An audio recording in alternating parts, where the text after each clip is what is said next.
good afternoon. My name is Catherine Coward. I'm the Chief Program Officer here at Jewish Family and Career Services. We're so happy to have you today. It is my privilege to do the little pieces of business, but it is absolutely my privilege to then introduce you to our speaker for today. So a couple pieces of business, which is always the most fun part. In front of you, you have a couple of things. One of them is a worksheet that you are going to be able to do, kind of go through the self-assessment process with Dave today, so that's there for you. The other thing that has kind of a strip of highlighter on it is my big ask, and I will explain for you. If you are not already part of our caregiver program, so if you have not been registered as a caregiver through JFCS, we are very, very privileged to have Kipta and Dale fund us for a lot of things and helps us do things like this today. So part of that is the other set of worksheets, and to save us all a lot of misery, the highlighted parts are the parts that we really need from you if you have never filled them out for JFCS before. And that is only actually if you are a caregiver, have the potential to be a caregiver for someone in your home or your family. So that applies obviously to our wonderful elder community, but it also applies to if you're a caregiver for someone that has severe mental illness or a disability, they fall into that category. So what we're really asking you for in those documents are your demographic information and the demographic information of the person that you caregive for. I want to be very clear because we do a lot of informational sessions and things like that. That information doesn't go anywhere except into Kipta's database so that we can prove that we're serving who we're serving. So you don't get spam mail from that, from us, from Kipta, from anybody else. We're not sending your information anywhere. It is confidential. So it just goes into our system to prove that you were here today and that we're serving you. If it has a square, a red square, it's recording. If it's a circle, it's off. Something you've ever done for us before. And then you all did an amazing job with Sophia of signing in. Dave is going to give you a break about halfway through. This is another really fun Kipta thing. I'm going to pass the second sign-in sheet around, and I just need you to kind of sign off that you were here for the second part of it too. So when you come back from using the restrooms or you're just sitting here hanging out for a minute during the break, I'll pass that around to you all as well. I think that is the business. And so I would like to introduce Dave to you all, who is our lovely speaker for today. Dave has written several books specifically about this topic, about aging in place, how we make those decisions, a spectrum of factors that kind of affect what that decision looks like, both for us as people who might be making that decision for ourselves or making that decision for our loved ones. And he is also in the real estate business and specializes in helping our seniors get into different housing if they need that. So he's going to talk a little bit about that later on. But I want to welcome him up here, and I want to say thank you again for all of you for being here, and I hope you enjoy your afternoon. Please feel free to come back to the table for snacks and things like that, and take care of yourself. I guess the other piece of business, if you have never been in our building before, or if it's been a long time, if you come out either the doors in the back of our boardroom or the side of our boardroom, there is a bathroom halfway in between. There are signs on our walls, so you're welcome to obviously get up and use those whenever you need them. If you get misplaced, I will be in the back of the room off and on today. Miss Tina is also here, and we have a couple of staff members in the middle on my right, your left. So if you need anything, please don't hesitate to ask us, and we'll go ahead and get started for you all. Thank you.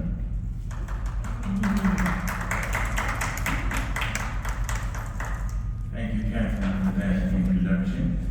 This is going to be a very interactive self-assessment workshop.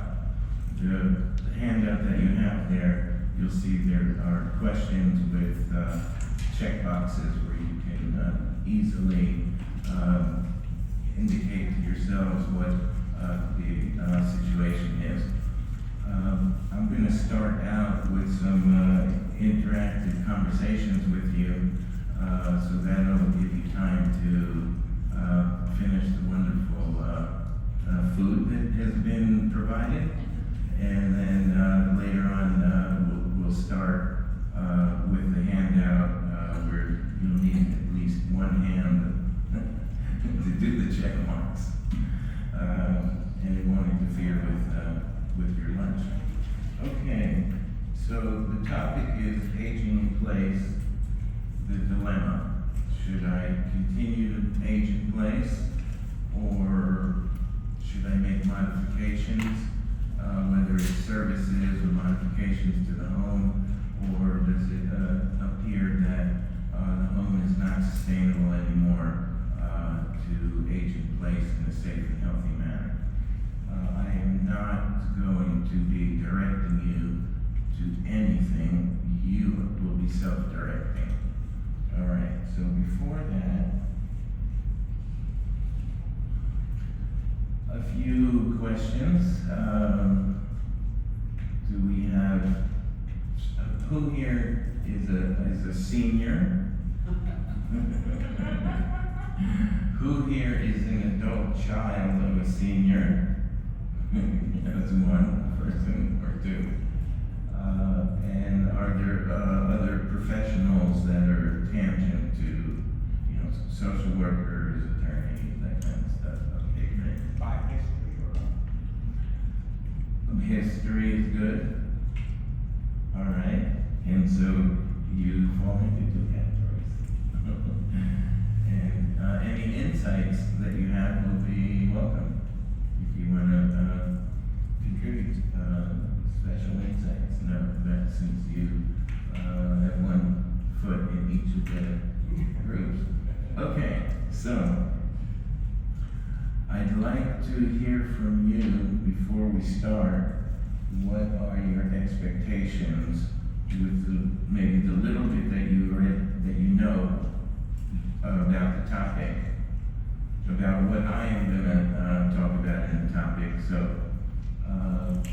what are your expectations? What would you be excited to learn from this class? Audience participation. Well, I'm here to try to learn what characteristics do we need as we age, as things change as you age. You can have a progressive dementia. You can,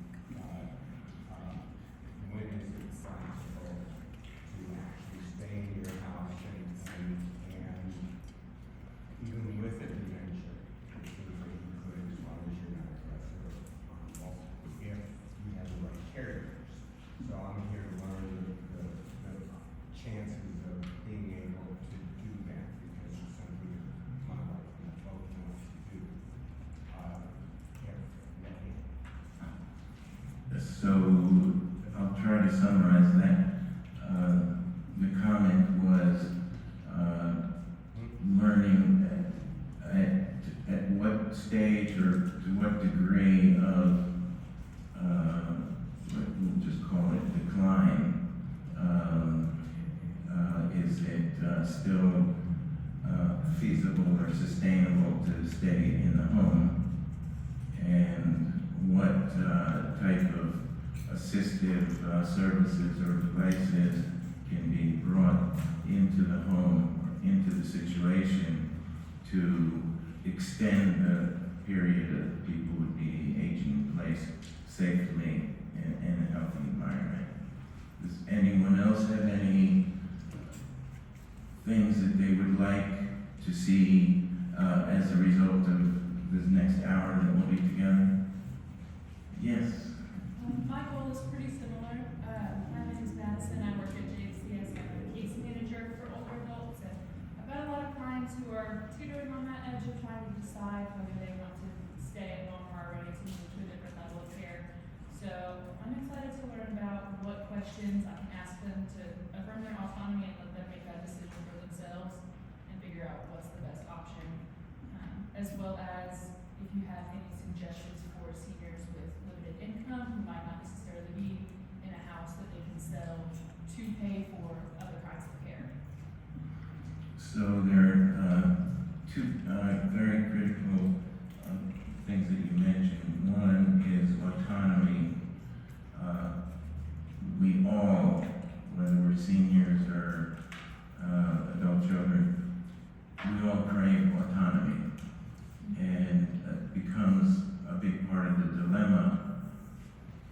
certainly stay independent when there may be some concerns that it's hard to stay independent in certain situations.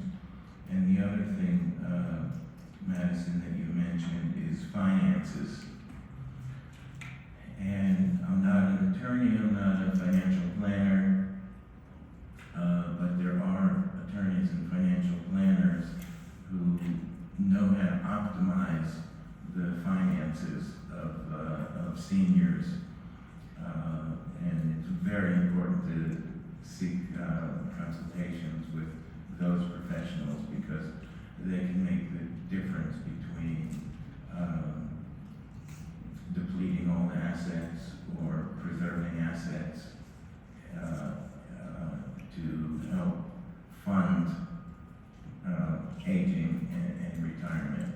And if there aren't enough assets or income, there are definitely programs and systems to enable the senior to age with dignity. Basically, what I'm referring to is different programs within Medicaid, but I'm not an expert at that.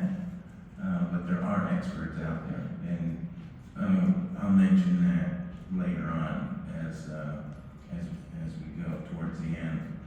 Okay, so Can I say one more thing? sure. When we're trying to get a caregiver, how do we see if that caregiver has the right caregiving ability to fit our situation? Excellent question. The question was, how do you vet and screen the caregivers to make sure that they're qualified and compassionate? You didn't mention compassionate, but I am, because technical qualifications is one thing, but compassion and caring is just as important, if not more. You need both. You need the caregiver has to have certain levels of training, but you really have to care. And so your question is, how do you do that? And so, for example, JFCS has in-home care aides, and if you have them provide the in-home care, they do vetting and screening. And it's sometimes people, often seniors and their adult children who are influencing the decision say, well, we'll just hire someone directly. We don't need to go through a middle person. And that's really not advisable, because then we, as seniors or adult children, we don't really have the tools and the experience to vet people. And so my advice is always find a agency, they call it, and leverage their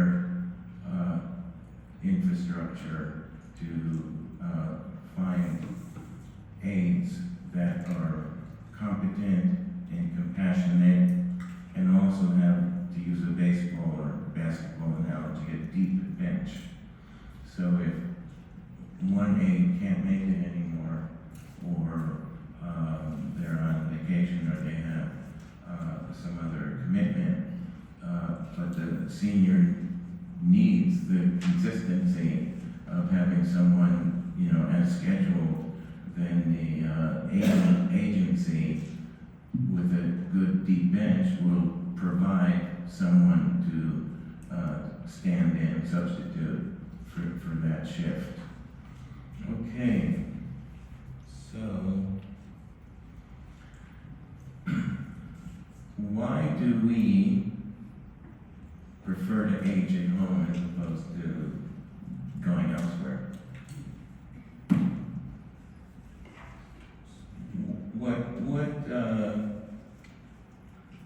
keeps us motivated to stay at home, age in place, age at home, even if we're starting to question if it's the safest environment. So, does anyone have any? Yes, go ahead.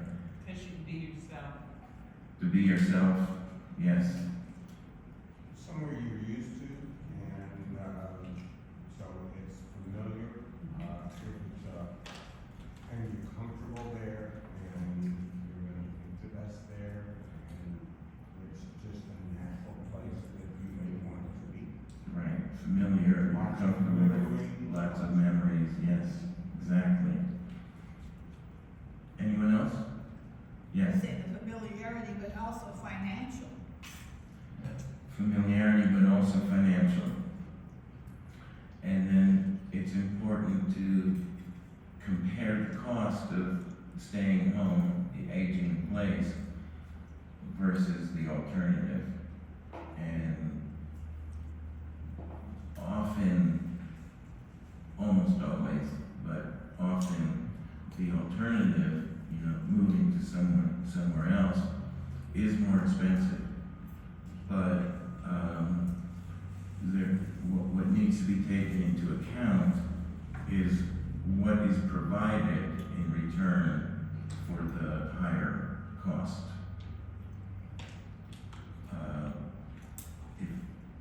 If someone goes to a senior living community, the person doesn't have to pay any utilities, they don't have to pay any maintenance, they don't have to, there's no additional cost for food, 3 meals a day, there's no shopping, there's no cleanup, there's usually in-house socialization programs, usually in many cases there are no transportation costs, because there are shuttles from the community to medical appointments. And so all those need to be taken into account. There are tangible costs and then there are intangible costs. But yes, senior living communities are very expensive. Staying at home, if there's a mortgage payment, then that goes into the comparison. If there is not a mortgage payment, there's still annual property taxes, and landscaping and utility bills and things that wear out, like roof, furnace, central air, water heater, etc. So that is beyond the scope of the time that we have, but the financial considerations are absolutely, those are valid concerns. Okay, so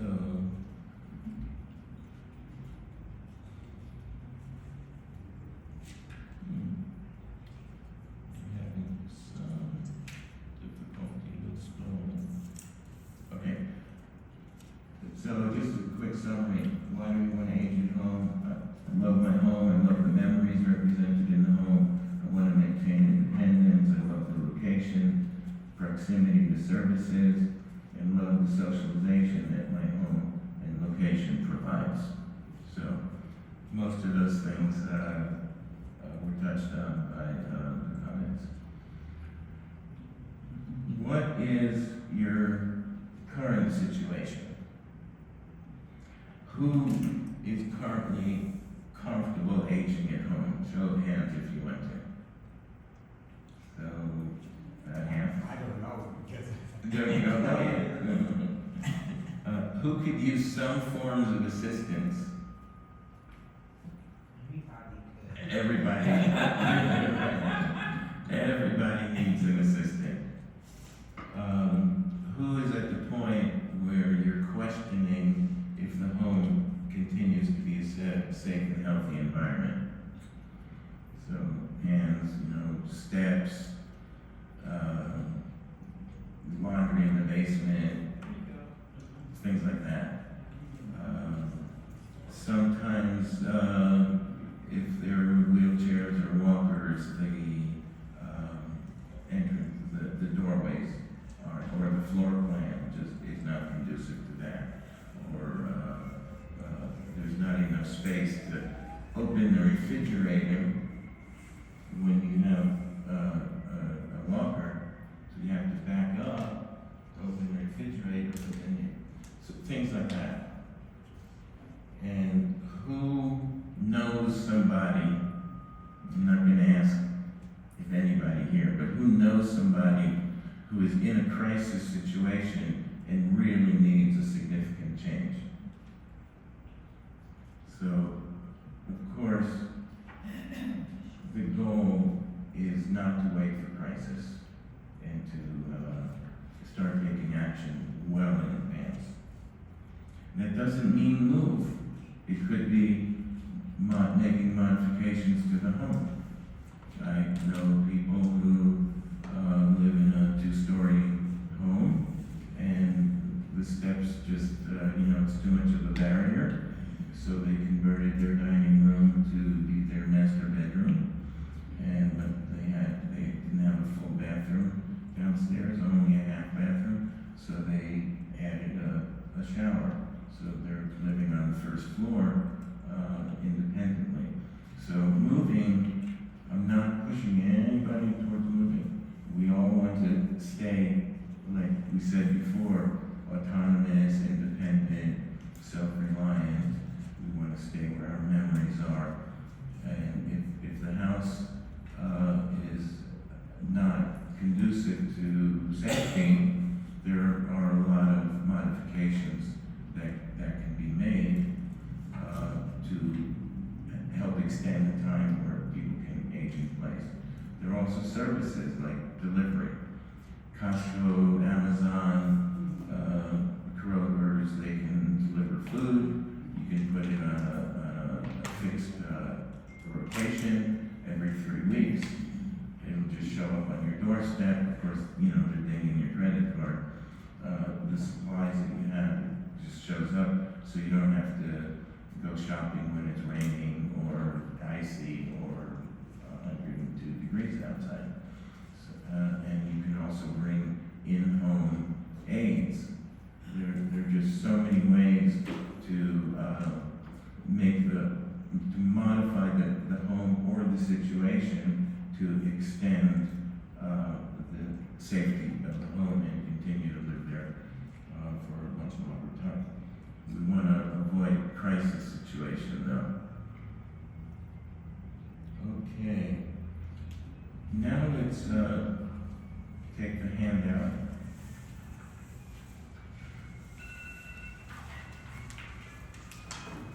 And really go to the third page, and you'll see that there are check boxes to make it easier to fill out this self-assessment.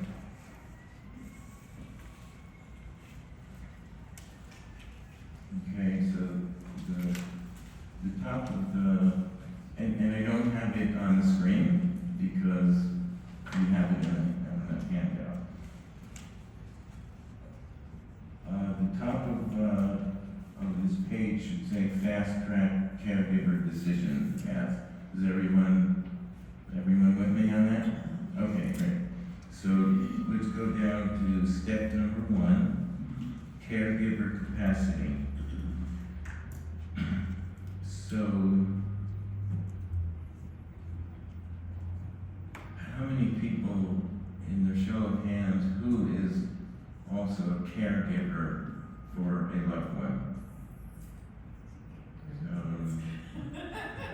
A few hands. A few hands. All right, show of hands, who has an adult child who is providing caregiving? Maybe we should define caregiving. Someone who visits once a week to help tidy up, someone who will do the shopping for you and bring things home, someone who may do the pharmacy run to bring medication, someone who may help you organize the medication into those pill boxes. So, is there anyone here who has an adult child spending their time helping with caregiving? And I don't see any hands being raised. Does that include somebody who may make some food and bring it over? Yes, someone who makes food and brings it over, or someone who comes into the house and cooks your favorite meals in your house.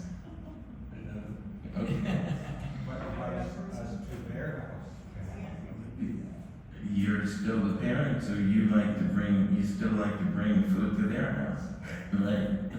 Because you've been feeding them their whole life. Okay. So, or pay for it, yes. So, caregiver capacity is another word for it when it becomes unsustainable is caregiver burnout.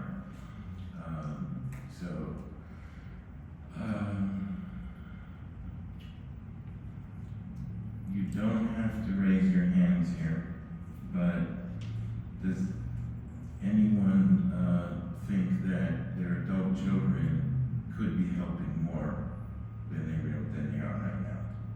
And so no one has to raise their hand, but sometimes the caregiver, and I'm talking about the family caregiver, not hired help. Sometimes it's too hard for them physically, financially, or emotionally, and they just don't help out. And so let's just look at the check boxes here. Answer based on the last 30 days. This would be filled out by the adult child caregiver. I'm physically exhausted most days. I'm emotionally overwhelmed or resentful. I worry about what happens if I, the caregiver, get sick. I have no reliable backup. I feel trapped by this situation. So, if someone wants to check mark that on behalf of what you think your family caregiver may be experiencing, you can go ahead and do that. Step number 2. Immediate safety scan. So this is more about your things that have occurred to you recently, like within the last 30 days. So check anything that has happened recently or repeatedly. Falls or near falls. Check that if that has happened. Missed or mismanaged medications. Unsafe cooking, wandering, or confusion. Bathroom or stair hazards. Really, stair hazards is so common. Hospitalizations in the last 6 months. Long stretches without supervision. Now, when we were all younger, we needed supervision. We don't want supervision. And the supervision here isn't really someone controlling us, it's just somebody who checks in on us to make sure that we're doing okay when we know that, there may be some decline. If you checked any of these, then the home is not currently safe without change.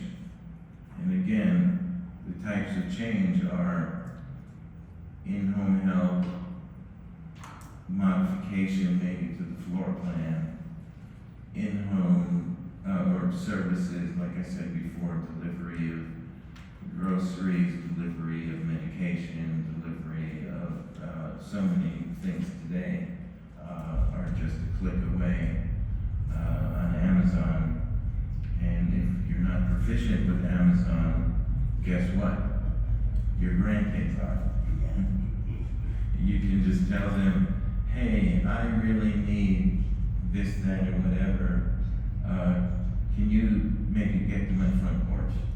And they know what to do. Okay, so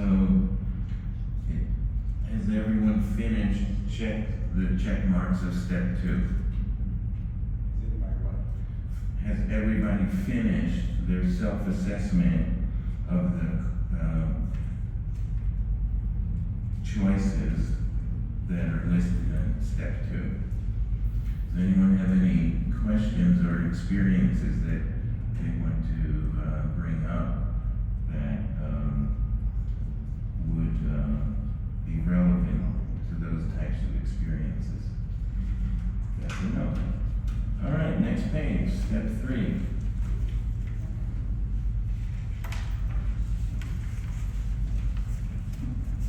So step 2 was really assessing our capability of aging in place independently.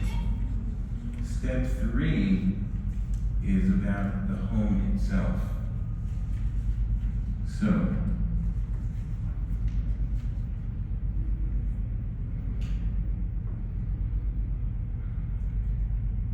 I call it home suitability red flags. Is there cognitive decline that is creating danger? Again, this could be dangers and risks, cooking, leaving the stove on,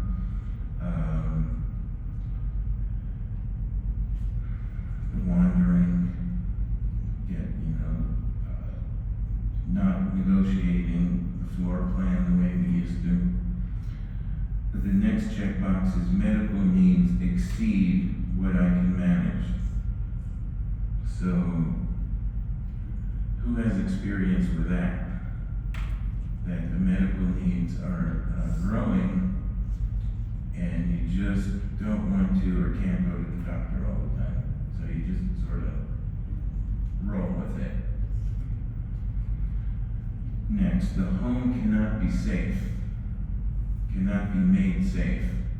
So, yeah, we can modify the home, but sometimes the home just is not modifiable. The floor plan cannot be done. We can't move the laundry up to the first floor. The roof is leaking. It's just, there's so many things that need to be changed or done to the house that it's not feasible to make this home safe anymore. That doesn't mean that you need to go to a senior living community. Sometimes people, and I've seen this many times, they move out of a house that has deferred maintenance and they move into a house that's newer or in great condition, and suddenly they blossom because they're not living in a high maintenance home anymore, or they move from a 2-story to a 1-story home, or to a condo or a patio home. So moving does not necessarily mean moving to a senior living community that has really high costs.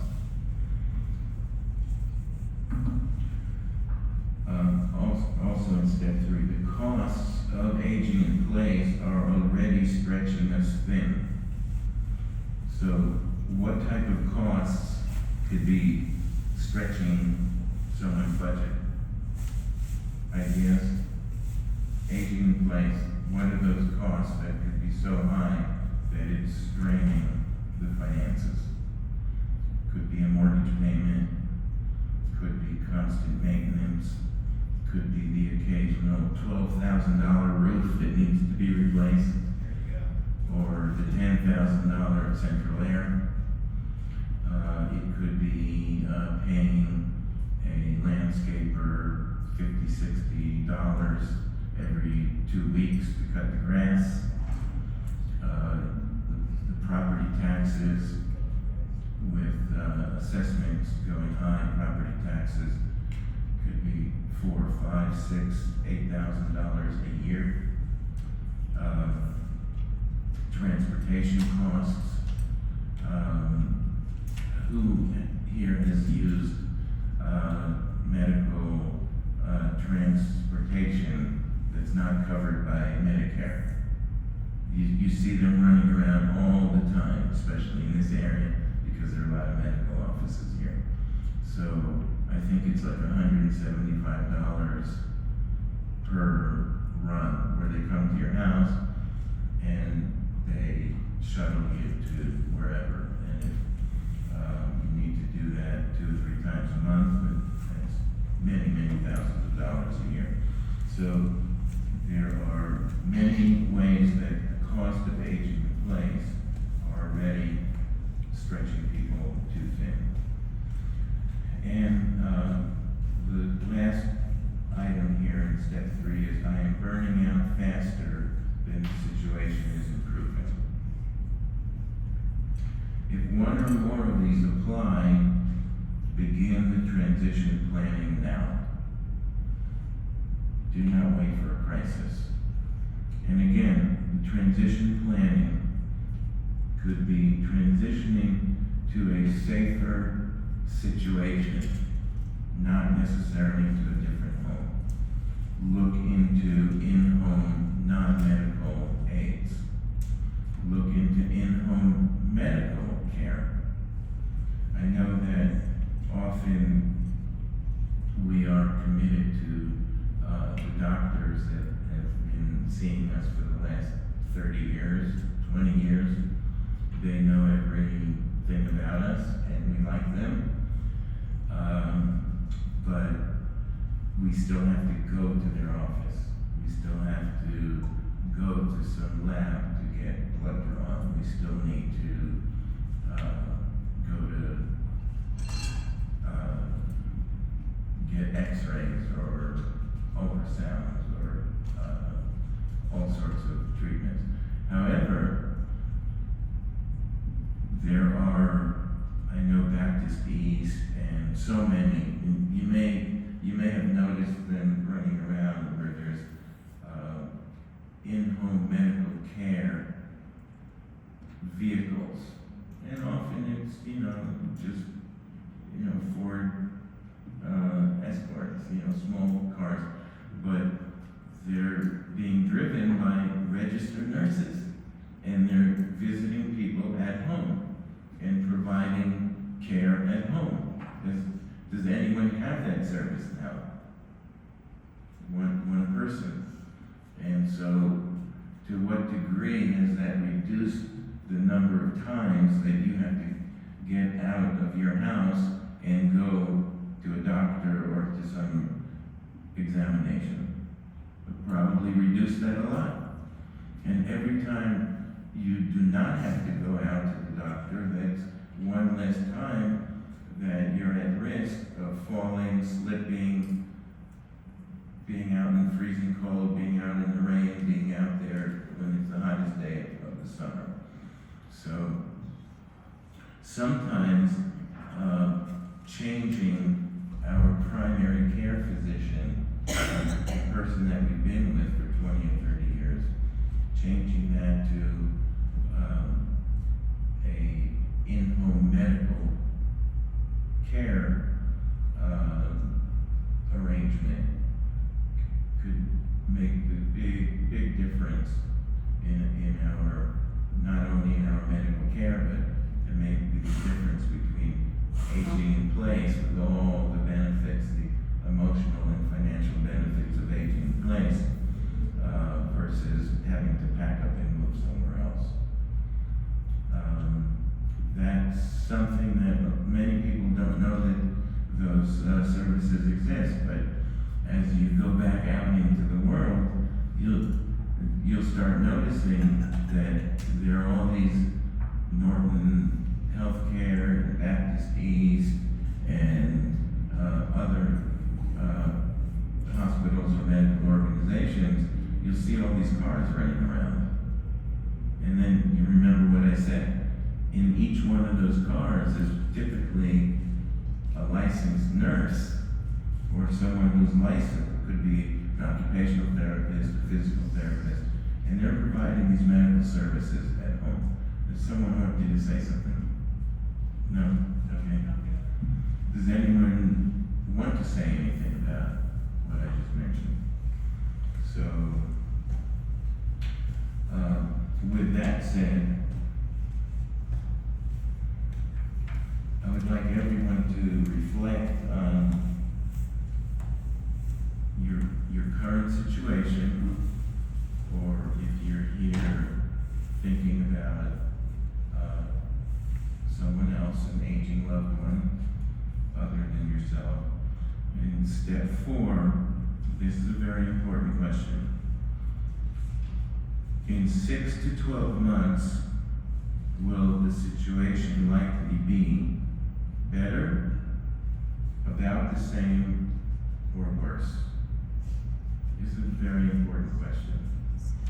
So the situation being better in the future, that's typically if someone, let's say, broke a leg or something like that, and the person is in rehab, and once that rehab is over, they're going to recover and the situation will be better.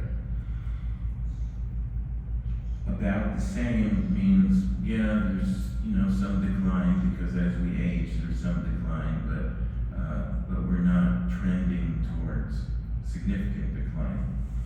And then the last option there is, I think the situation will be worse. Now this takes a lot of honesty, and when we're young, we all think that we're indestructible, invincible. We're all Superman, Superwoman. But at some point,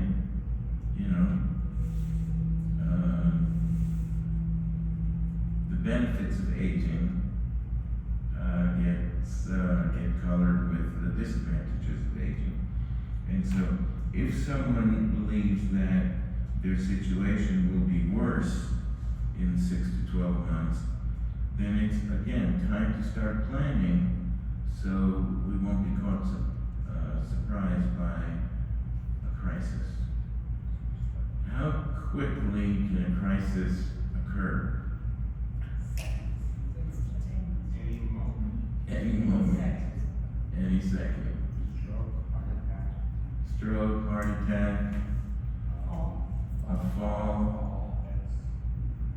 Fall happens every day, all day long. It could, and so many times it's because of steps. Whether steps in the house or steps leading to the house. And sometimes it's just a matter of the carpet being curled up and tripping on the carpet,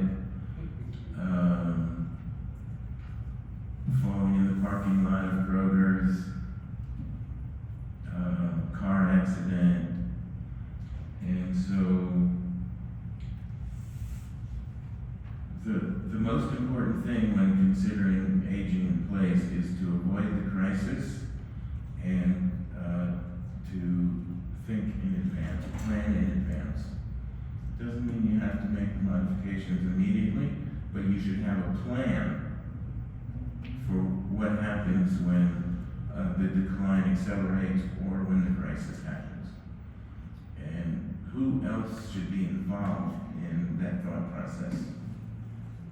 Is it just us, the seniors, or are there other people that should be involved in these plans and decisions?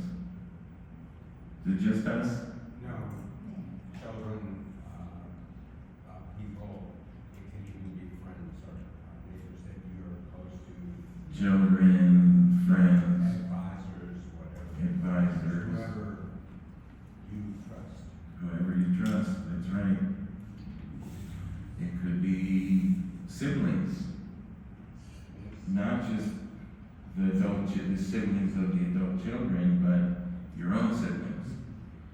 And the more prepared a person is, the safer it is.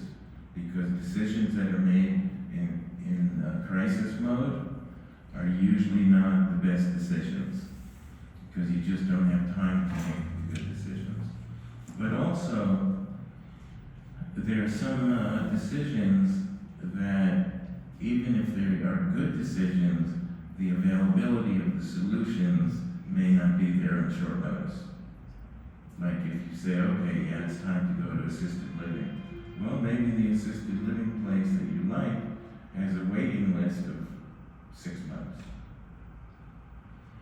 Or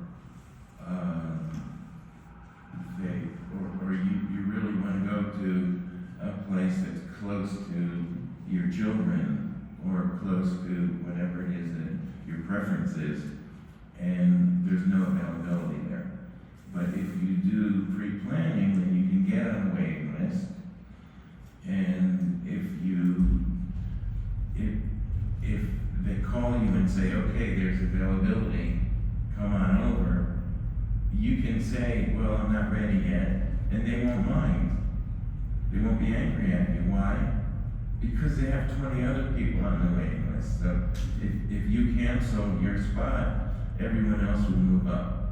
So it's good to start looking at these potential solutions well in advance, so that if the time comes, you just activate your plan. So step number 5, decision direction. Not, okay, let's make a decision today. It's like, what direction do you think you want to go to? So based on what you just answered, the most honest direction is, and there are choices here, continue aging in place with immediate changes. Again, what are the types of changes that we talked about? Modifying the floor plan, which often is very expensive because you have to bring contractors in and do all sorts of remodeling. Bringing in-home medical care, bringing in-home non-medical care. So the second option here is changes may include a combination of in-home non-medical aids and in-home medical aids, addition of assistive devices, remodeling and retrofitting the home. So let's talk about assistive devices. Assistive devices could range from attaching grab bars wherever your traffic pattern is, from your bed to the kitchen, from your bed to the bathroom, from your bed to your favorite recliner in the living room. Grab bars may cost $10 or $20 at Home Depot, and a child or a grandchild can screw them into the wall at strategic places, or you get a contractor, or Chris here is with an organization that provides renovation services for seniors, and ask you to talk later on a little bit about what you do. So assistive devices can be as simple as adding grab bars. There are also things that are called poles that go from the floor to the ceiling, and they don't do any damage. It's on tension, and it helps with transitioning from sitting to standing. And there are walkers. A lot of people say, oh, I don't need a walker. Well, guess what? Sometimes time comes where you actually do need a walker. That's an assistive device. There are many types of assistive devices, and there's technology also. The alert pendants, there are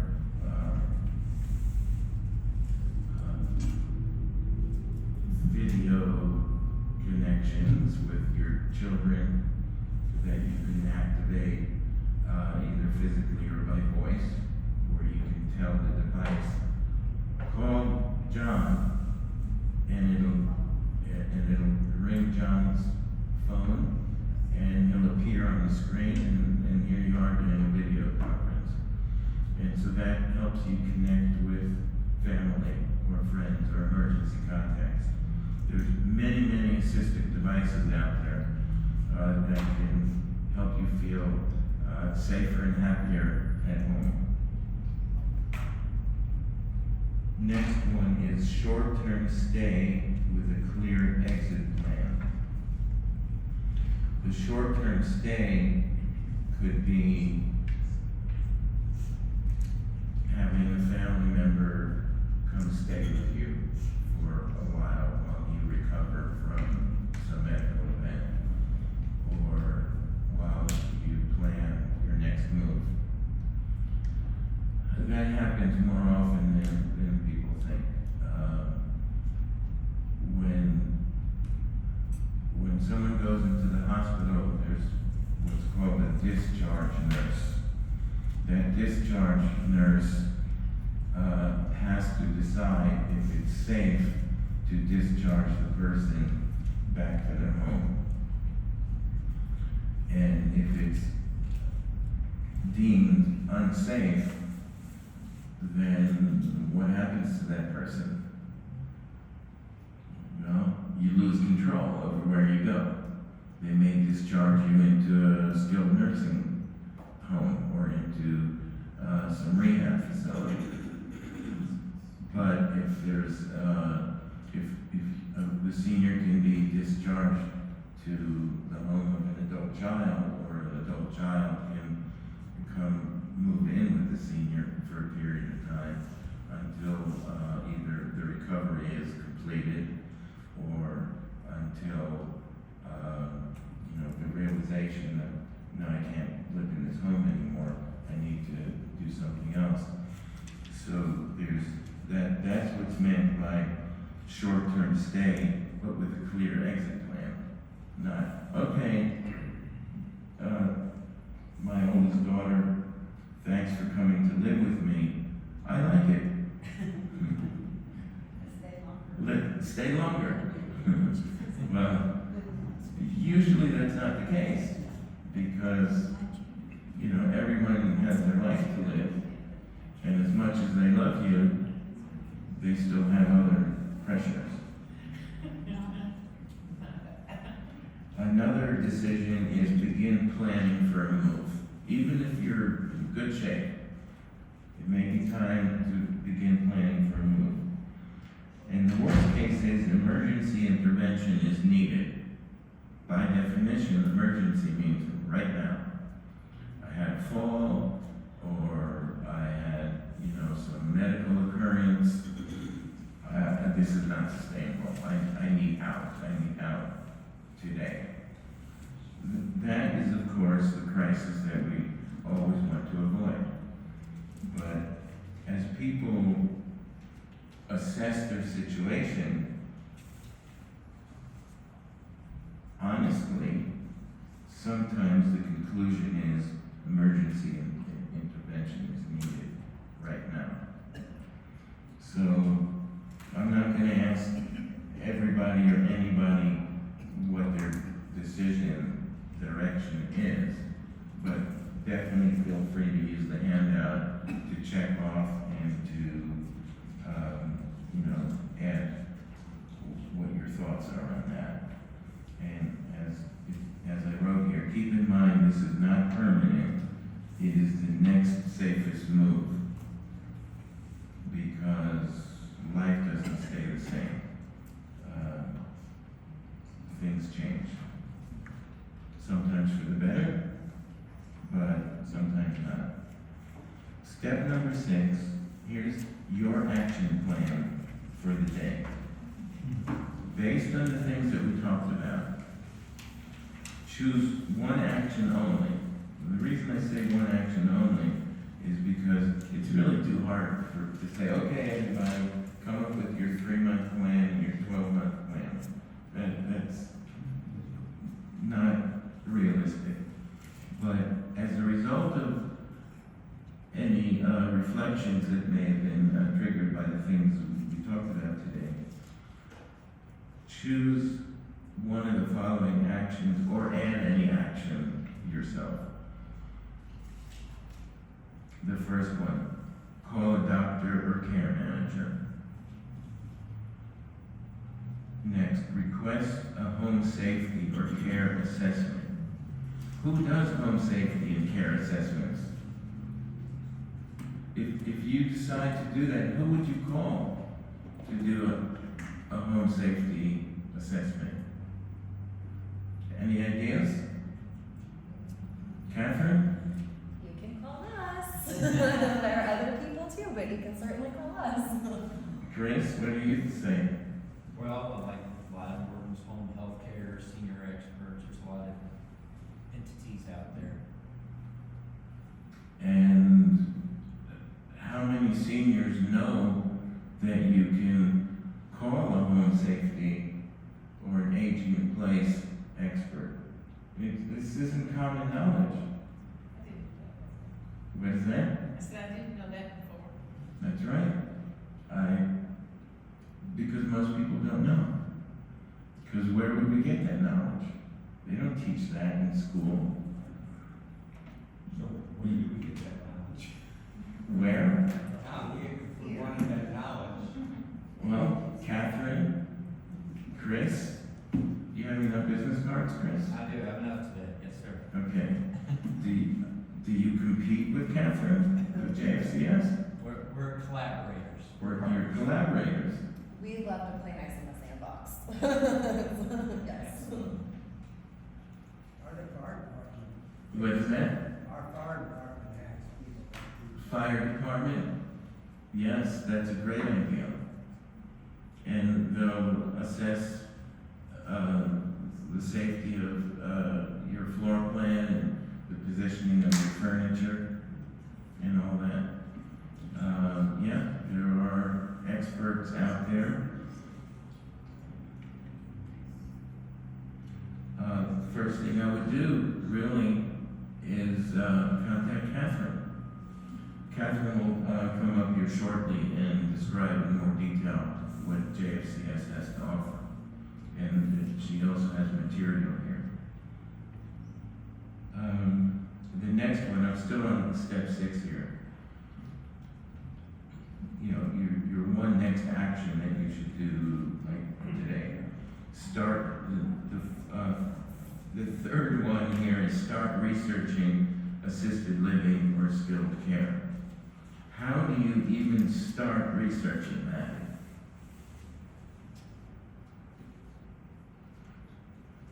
Does anyone know? How many assisted living and senior living communities are there in the Louisville area? Double digits for sure. How many? Double digits for sure. Double digits for sure. 15, 20, 30, 40, different levels of care. Lots of them. 72. 72. Right. At least we didn't get to triple digits. And so the levels of care are independent living, assisted living, memory care, skilled care, and personal care, which is in between assisted and skilled. Yes, Chris? Wonderful magazine. It actually used to be at Kroger's, but they don't carry it anymore. It's called Today's Transitions. And it's a great publication that breaks down all the categories you mentioned about assisted living and residential care living. It comes out quarterly, so seasonally. It's a great resource. It has contact information, also has a lot of good dialogue and a lot of what we've talked about shoot David. So I would highly recommend it. I know their office is located off of Dorsey Lane, kind of near the UPS Hurstbourne Parkway there. But it would be a great publication to get a hold of, and it's free. Has anyone heard of senior living placement consultants? Yeah. They advertise on They are all over advertising. So, for example, which ones have you heard, if you remember? Place for mom. Okay. So, Homestead. Homestead. so A Place for Mom is a national company, and they're not really that familiar with our market because they're not familiar with any market.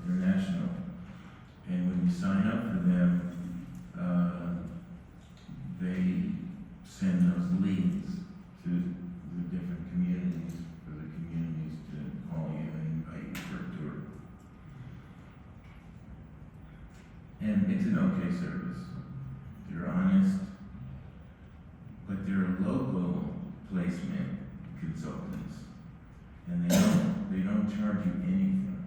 How could that be? Because the senior living communities pay them some fee. Remember, your monthly payment ranges from $6,000 to $14,000 a month, depending if you're assisted living, depending on your level of care. And these senior living communities are always looking to get residents. And these placement services, what's really good about them is the good ones will sit with you, understand your needs and your wishes before they say, I suggest you go here, here, or here. And what are your needs and wishes when you're considering moving to a senior living community? What types of needs and wishes would someone have? Audience participation. If you're considering moving into an assisted living or a senior living community, what would your considerations be? Obviously financial, but what else? Safety. Safety, reputation, Private services. services, Continuum of care. continuum of care, And rules. the rules. Some of the rules, Well, the Sonic Home, for example, has some pretty, one rule is, you're not qualified for independent living. Even if you have a wheelchair or whatever, you have to leave. Right, You lose the right to right. make that decision. And they split couples up, Means a couple. because if he has to go, I stay there, so it's like living in two different places. Right. That's a bad thing. It From my is. perspective. And there are other places, and I've visited many of them, and I'm not a placement advisor, I'm a real estate agent helping people when it's time, when they decide to move from where they are to somewhere else, but I'm not, I don't do placement consulting. I know excellent placement consulting companies. And so, but I visit a lot of these senior living communities. And so there are some where couples can stay together in the same room, even if they are at different levels of care. And I've visited several of those. Village Crossing is one, Drayton Oak is another. What other needs and wishes would you have when you're considering a senior living community? I just have a question. What happens when you run out of money? You're in a facility and you run out of money, what happens? So what happens when one runs out of money, first of all, a person really should be in contact with an elder law attorney who specializes in situations like that, specifically Medicaid planning.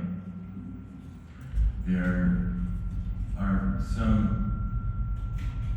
a lot of rules about that. And so if someone needs what's called skilled care, Medicaid in Kentucky will pay for that. If there's a need, if the level of care does not justify skilled care, then someone needs to be in assisted living or memory care, but the money ran out, then really elder law attorneys will have the answers to that. Elder law attorneys will also be able to legally, morally, and ethically help people preserve their assets so that eligible for Medicaid, even though they still have assets. They don't have to spend down all their assets to zero, effectively zero. And there are amazing techniques on how to preserve your assets, but still get Medicaid to pay hundreds of thousands of dollars over the years for your residency in Medicaid funding. If you're in a chosen place, you're comfortable, you've been there, a couple of years or 6 months. I didn't hear. Money to just, the facility throw them out, tell them they have to leave. Oh, will the facility throw them out when the money runs out? I would think that would be a very important consideration. Catherine, do you know the answer to that? Yeah, the answer is sometimes, which is not great, but it often involves, like, if there is a known trajectory for that, having an elder law attorney involved, and then also whoever is available from the facility, so the social workers that are at the facility can help with that process while someone is there in order to get the Medicaid alignment. Because the alternative to getting kicked out is having a Medicaid bed. And so it depends on the facility. They're widely variable because they're often private. And so if they work with someone to do that, there can be a known trajectory for when the money is going to come out and then be on the wait list for a Medicaid bed as the next piece of that. But if there is no plan, then yes, they kind of have the discretion to do as they please. And that's another reason for advanced planning. So, you know, if you see that the funds, the money available is trending towards, we're gonna run out in 4 months or 6 months or 8 months, then that's a time to start planning. And again, financial planners and elder law attorneys are really good for that. Yes. Eventually I had to put my mother into a nursing home, and as she ran out of money, I had to find a Medicaid bed for her. And the thing is, once you find a Medicaid bed, you have to be recertified every year, and you have to do a lot of paperwork. The paperwork is very difficult. Some nursing homes have a social worker or someone on staff that can do it, but many nursing homes do not. And you've gotta have a family member who can either fill out the Medicaid forms, and they are not easy to fill out, I assure you. And also Medicaid, my mother's been gone for, I don't know, maybe 10, 12 years now. And, the thing is you are allowed, Medicaid does allow you to keep X number of dollars. It's a very small amount. Right. $2,000. What? $2,000. $2,000, and they're allowed to spend $40 a month on personal stuff. Right. So, it sounds easy, but it is not easy to maneuver through the system, I can tell you. It's very, very difficult. Even if you have an adult child or a relative or a friend or someone who can do it for you, that every year comes up pretty fast, and it's really very nerve-wracking. It really is, and I went through that.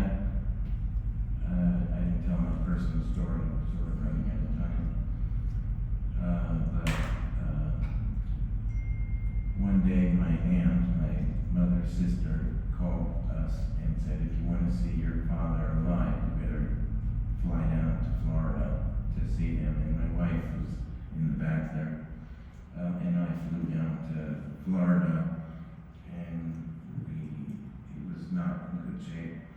And we did some modifications to our home here in Louisville, which I can almost see from this window.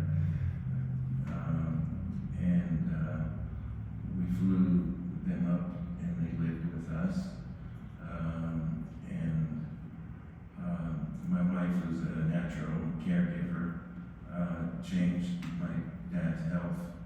It was quite a turnaround. And he was with us for 3 years, and my mom was with us for eight years. But we went through health insurance, assisted living, skilled care, hospice. So all the things that I talk about and that I put in my books are from personal experience. Almost everything that you may bring up, I experienced, my wife and I experienced.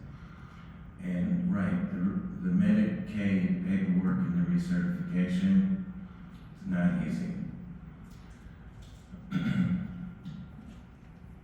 I strongly suggest that you consider going to an elder law attorney to get the person certified for Medicaid. They do charge a fee, and it's not cheap, but oh my gosh, it's worth it. It'll save you more money than the fee,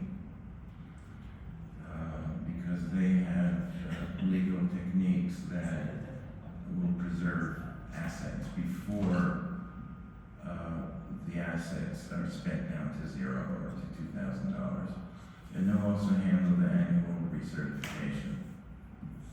And us, we as individuals going up against the machine of Medicaid, it's really hard. But the elder law attorneys and their paralegals, they do this. You know, they can do before breakfast what would take us 2 months to figure out, and we can get denied because, you know, we didn't cross a certain team. Go ahead. Just make it quick. Let's say my daughter lives in Denver. Mom, you need to come here and live with us. Want to find you a place to stay. Is there actually, you know, instead of me flying to Denver every other month to look at places, is there a resource here that I can provide information to, and they can get me information on what's available in another city? 100% yes. What is it? Or what are they? Okay, so Oasis Senior Consultants. Assist, ASS. Oasis. Oasis. They have a local franchise here in town. Tell me the whole name again. Oasis. Oasis. Jeff and Amy are fabulous. Jeff and Amy They're are college, fabulous. all three of them. Now, Okay. I mentioned elder law attorneys, senior placement consultants, and others. If you write your contact information, Catherine, if you allow this, I will give you a list of organizations and professionals that I worked with personally and who I recommend. Okay? And I'll put a stack of my business cards in the back here in just a minute, so that if you need anything from Dave, you are welcome to email me, or you can call me and I'll make that connection as well. Okay, so we have like 5 minutes, and your takeaways from today. What did you learn? What did you newly become aware of? Do you have a new sense of urgency, or is the current situation okay and sustainable? And what services do you need to engage sooner immediately? I'll just do it quick, like 1 minute. Yes? Could you repeat that thing about Oasis and what do they do? I mean, what do you do? If you give Catherine your name and number, I'll have them contact you. But what they do is they are in contact and they are very familiar with the 72 senior living communities in Louisville. And they will sit and analyze with you what your needs and wishes are. And they will map the senior living community to your needs and wishes, and they don't charge you anything. because the senior living community pays them. So hopefully you got benefit from this conversation that we had here.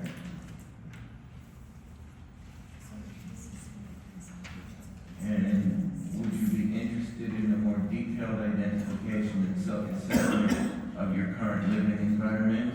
Anyone want an assessment like that? If so, JFCS provides it. And are you aware of all the older adult resources that JFCS has to offer? And we just lost Catherine. No, we didn't, she's new. We still got team. I could also speak a little bit And to your that. Okay, and Catherine is still here, so go ahead, Madison. Yeah, so, my title is geriatric care coordinator, so I do a little bit more into, like, Yeah, yeah.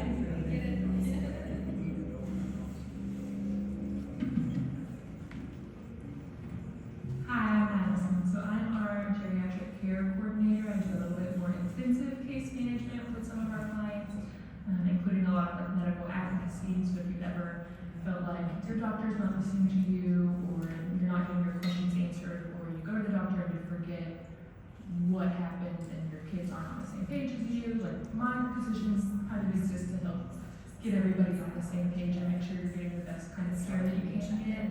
And then we also have other case managers that can connect you with different resources, help you kind of make these autonomous decisions about how to age in place successfully. We have a food pantry, we have a clothes closet, we have an older adult transportation program, and home care program.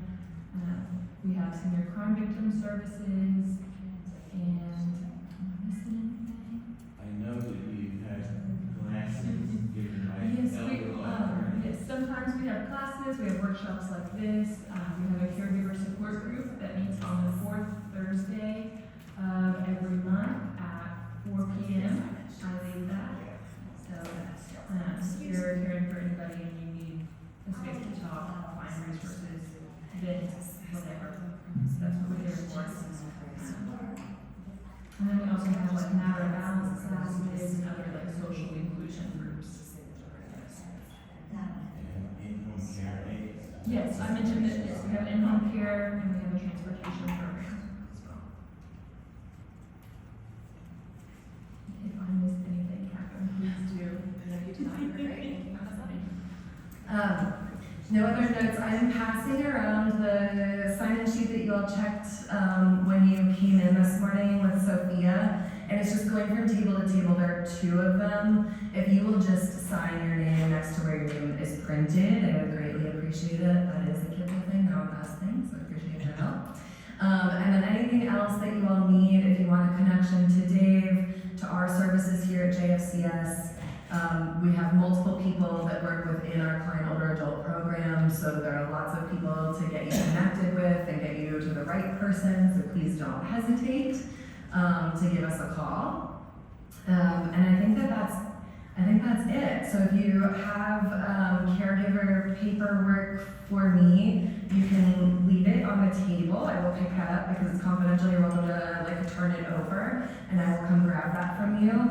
And then just make sure that you kind of sign next to your name. Again, there are 2 sheets going around. I need you to sign both, please. And then any other questions for Dave or for us, please just let us know. And thank you for being here today. And there's a possibility of having a more in-depth. You can jump up if you want, and then, yeah. So there's a possibility that we'll do a more in-depth class, like 3 sessions, where we'll go over,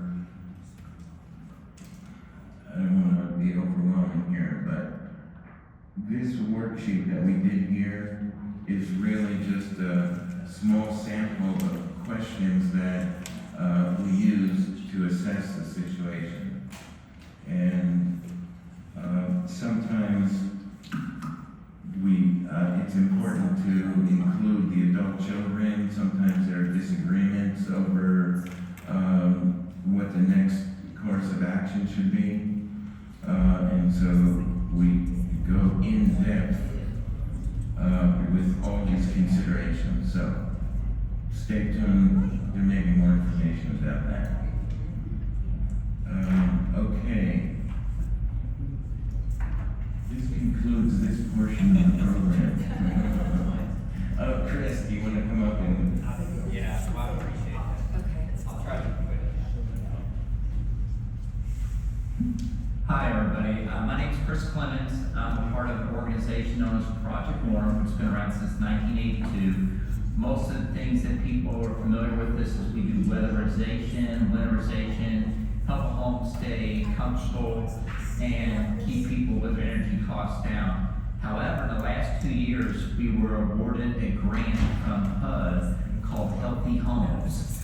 And this grant allows us to do a lot of what he said in step 5.1 and 2. We can help remodel a home, we can help make a home adaptable, and allow the individual to stay in a home with doing modifications and other things. So one of the big projects we're doing is we're building wheelchair ramps on homes.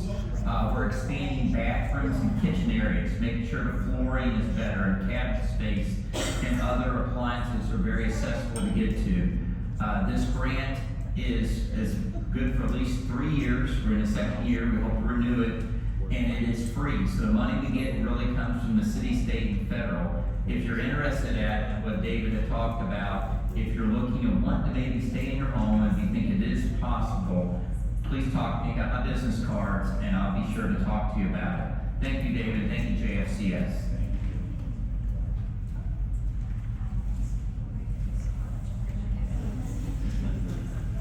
Might want to know where you live at.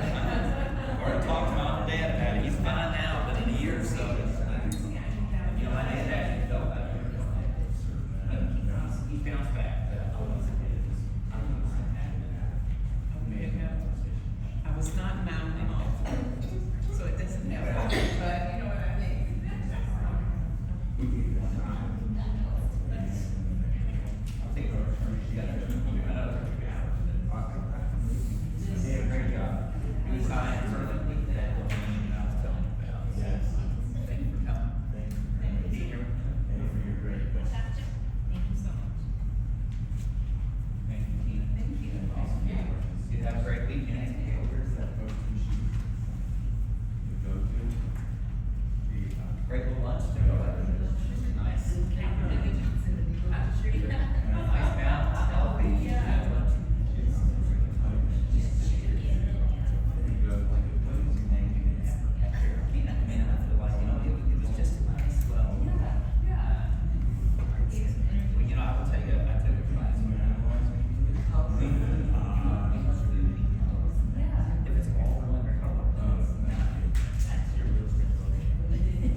to too.